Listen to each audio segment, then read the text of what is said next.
Aí, gente da melhor qualidade, bom dia. Finalmente, na última vídeo aula, nós terminamos ali no momento em que representamos a crucificação de Jesus Cristo, não é? E afirmamos que os nossos pecados, o pecado daquele que aceita o Senhor Jesus como Senhor, esse pecado está perdoado e nós temos acesso ao Pai. Hoje nós vamos continuar. Então nós vamos continuar ainda falando um pouquinho sobre esse momento da crucificação. E nós vamos para o final do nosso treinamento. Tá bem assim? Então, muito bem. Então, nesse instante, a afirmação é a seguinte. Jesus Cristo veio ao mundo para morrer em nosso lugar. Nós, o ser humano, deveria estar na cruz, sendo crucificado. O salário do pecado é a morte. É a morte. Então, Jesus Cristo tinha poder, sem dúvida, para se livrar da cruz. Então fica a pergunta, finalmente, o que é que segurou Jesus Cristo naquela cruz horrível, infame, maldita? Quem segurou? Teriam sido os pregos? E aí você vai desenhar os pregos ali, não é? Seriam os pregos? E evidentemente que não. Os pregos não teriam poder para isso. Veja bem, quando aqui no nosso mundo um homem comete um crime, ele paga pelo crime, não é? A justiça dos homens determina que toda vez que um homem comete um crime, ele deve pagar. A justiça de Deus exigia também um castigo pela desobediência do homem. O homem deveria morrer. O salário do pecado é a morte. O homem deveria morrer. Ele deveria pagar. Porém, a misericórdia de Deus providenciou um substituto. Deus envia seu próprio Filho para morrer em nosso lugar. O que manteve Jesus Cristo, então, preso na cruz, finalmente, foi o amor. Porque Deus, o Pai, amou o mundo de tal maneira que deu o seu próprio Filho, para que todo aquele que nele crê não morra, meus queridos, não morra na mesma cruz, mas, pelo contrário, tenha a vida eterna, o amor. O amor é que fez com que Jesus Cristo permanecesse ali. Muito bem, Jesus morreu na cruz. Porém, 3 dias depois, ele venceu a morte. Ele ressuscitou. Ele vence a morte e dá uma ordem aos seus discípulos. Ide por todo mundo e pregai o Evangelho. Este Evangelho, esta boa nova de salvação, boa nova de perdão, boa nova de vida eterna. Estamos fazendo isso hoje. Hoje, Jesus Cristo está aqui, vivo. Ele está vivo, meus amigos, e ele voltará. E quando voltar, ele vai voltar em grande glória. Vai voltar como rei, como juiz.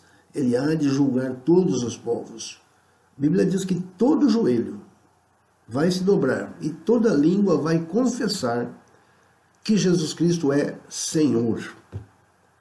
Nesse dia, no dia do retorno, a Bíblia diz ainda que 2 estarão no campo e um será levado, outro ficará. 2 situações muito diferentes.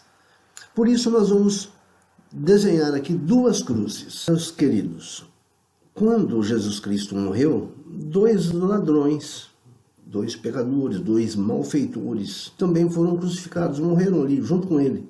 Foram erguidas 3 cruzes. No momento da morte, um desses malfeitores duvidava de Jesus, zombava dele. Como os nossos primeiros pais, ele também virou as costas à grande oportunidade de estar ao lado do Salvador. Ele disse não se arrependeu, não quis conversa. No entanto, o outro reconheceu os seus pecados, reconheceu que estava separado de Deus, que o pecado o separava de Deus. E ele disse, Senhor, lembra-te de mim quando entrares no teu reino. ele chama Jesus Cristo de Senhor. Senhor, lembra-te de mim. A palavra Senhor subentende que ele era servo, né? Disse em outras palavras daquele homem, eu aceito o seu sacrifício. Ambos os ladrões morreram. Para onde foi o primeiro ladrão? O segundo, sabemos que foi para junto de Deus, pois Jesus prometeu, hoje mesmo você vai estar comigo lá no paraíso. Pergunta, esse ladrão era religioso por acaso? Teria sido batizado já? Ou ele era um praticante de boas ações? Lógico que não, ele era um praticante de más ações. Será que ele conhecia seitas orientais, praticava misticismo? Mas ele se arrependeu de tudo que fez e confiou no Senhor Jesus. Meus queridos amigos, hoje Deus continua dividindo o mundo em dois grandes grupos. Isso segundo os corações de cada pessoa. Ele não divide por raça, não divide por cor de pele, por posição social, por sexo. Não. Ele divide as pessoas em dois grandes grupos pelos corações de cada um. Os corações, segundo os corações de cada homem, de cada mulher, não é? O primeiro grupo, são dois grupos. Um grupo é bem grande. É um grupo que... pessoas que acreditam em Deus, lógico, mas não buscam a Deus. Eles dirigem as suas próprias vidas, confiam na sua inteligência, nas suas forças, seguem pelo caminho largo, finalmente, e vão até a destruição. Eles deixam Cristo do lado de fora, do coração, ok? Eles estão no centro dos seus próprios corações. Na vida eles vão ter medo, vão ter sentimento de culpa, enfim, vão se sentir sozinhos, não vão se sentir libertos, livres, não é? O seu fardo vai ser muito pesado, gente. Estarão longe de Deus, essa é a verdade. Talvez eles procurem a Deus, essas pessoas desse grupo, procuram Deus em certos momentos apenas, ali, faz uma oraçãozinha aqui, outra ali e tal, procuram a Deus, sabem de Deus, mas não o buscam. O outro grupo é um grupo bem menor. São aquelas pessoas que abrem os seus corações para que Jesus Cristo entre, né? São pessoas que convidam o Senhor Jesus para ser o centro das suas vidas. Assim, Jesus tem a liberdade de dirigir as suas vidas, né? E o egoísmo é lançado para fora, para longe. Bem, gente boa, vocês perceberam, acho que perceberam, que a sequência em que eu desenhei e a sequência que eu estou ensinando agora não está batendo. Tanto é que nessa última imagem já aparece a palavra confiar e mudar, e nós não falamos sobre isso ainda. Então esse é o grande perigo, né? No fim das contas, tudo tem uma razão de ser. O perigo de você ir para a apresentação e errar a sequência, né? Fazer uma coisa antes e depois, então complica. Aí você perde um pouco. É preciso que você siga, né, a sequência que eu estou falando agora, ou então você monte uma sequência para você, porque esse quadro cênico pode não ter tantos detalhes quanto esses que eu estou ensinando, não é? Então, finalmente, é isso, é tomar cuidado com a sequência entre o que se fala e o que se desenha. Perfeito assim? Então, levem isso em consideração, porque eu já não me lembrava mais e eu fui pintando e gravando, e na hora de falar agora eu percebi que as coisas não estão assim tão corretas. Perfeito? Vamos continuar.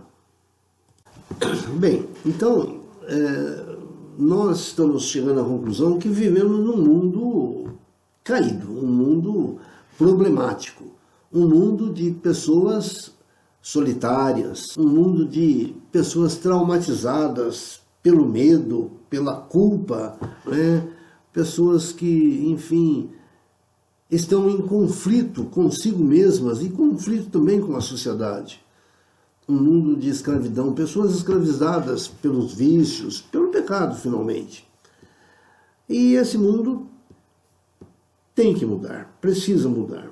As pessoas que pertencem a esse grupo do lado esquerdo aqui, pessoas que colocaram o Senhor Jesus Cristo como o Senhor realmente das suas vidas e do seu coração, é muito menor, lógico, mas eles todos já estiveram nesse grupo de cá.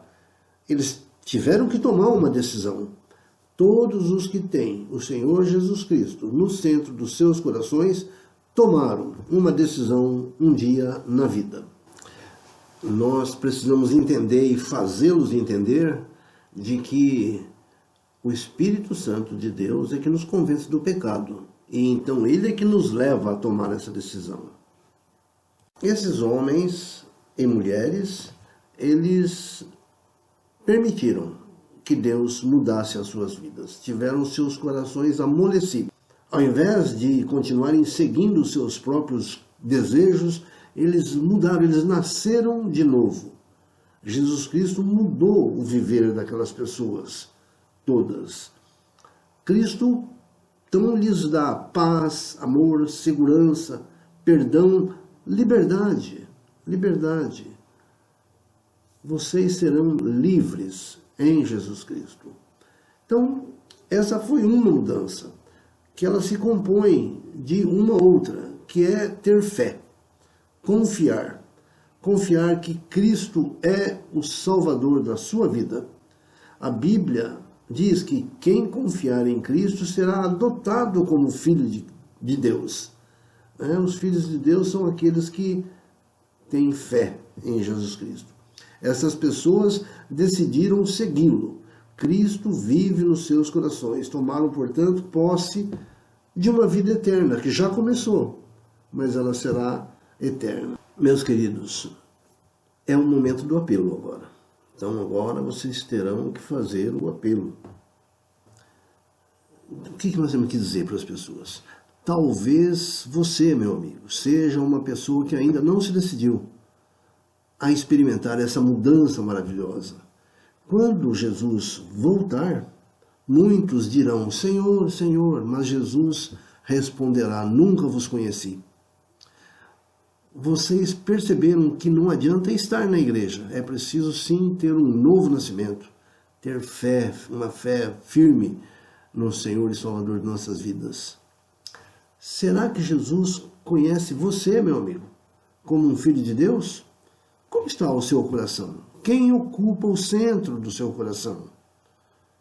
Eu quero ler agora um texto da Bíblia. Esse texto fala de um momento em que Jesus estava sendo julgado por um governador romano. Pôncio Pilatos era o nome dele. Bem, então vocês lerão Mateus 27, de 11 a 17, certo? E depois vão ler o 21 e o 22. O 21 é quando o Pilatos pergunta ao povo, qual dos dois quereis que eu vos solte? Quem é que vocês querem que eu solte? Aí eles falam, não, solte Barrabás. E Pilatos falou, bom, e aí, o que eu faço com Jesus Cristo? Essa é a pergunta. E eles respondem, crucifiquem, crucifiquem-no. Então, essa pergunta, o que farei de Jesus Cristo, ela tem finalmente incomodado muito. E ela precisa incomodar esse povo que está aí. O que é que nós vamos fazer? Nós fomos apresentados agora para Jesus Cristo, fomos apresentados, enfim, para o Salvador. E agora, o que é que nós vamos fazer? Muito bem. Então, para essa pergunta, vocês têm que explicar para o povo. Existem 3 possibilidades de respostas. A primeira é permanecer na multidão, não é? Sim, permanecer, porque aquela multidão que disse, crucifica-o, nós pertencemos a essa multidão. O homem não nasce cristão. ele é egocêntrico desde pequeno. Ele confia sempre em si próprio e, enfim, nas suas alternativas, achando que pode dirigir a sua vida como se dirige um carro.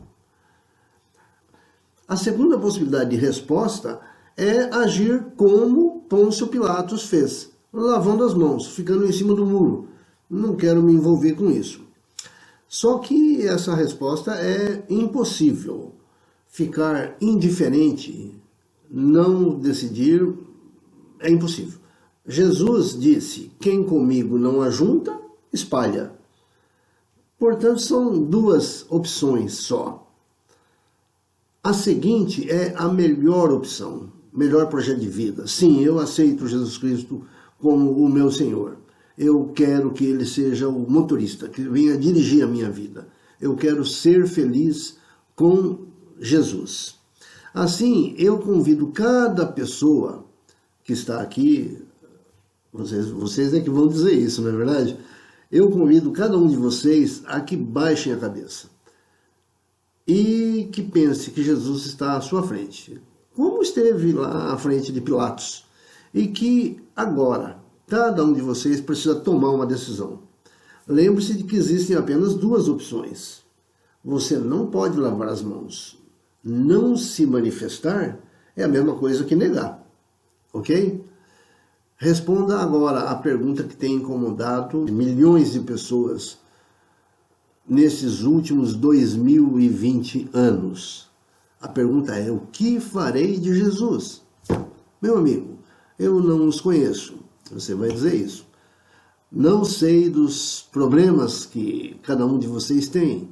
Não sei por que estrada você veio, mas eu quero que você ouça essa música agora. E aí você vai colocar no ar a música Nova Estrada, não é? Ouça essa música. É isso, gente.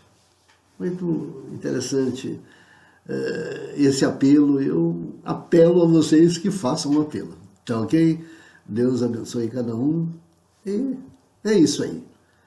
Obrigado pela atenção e até logo. Tchau, tchau. Deus nos abençoe.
Só olhar pra Cristo e nada mais. Renunciar à velha estrada que outrora você andava. É hora de recomeçar uma nova caminhada, em nova estrada, seguir a Cristo e mais nada. É hora de recomeçar uma nova caminhada, em nova estrada, seguir a Cristo e mais nada. É hora de não olhar para trás, só olhar para Cristo e nada mais. Viver com Ele em cada instante, seguir seus passos e avante.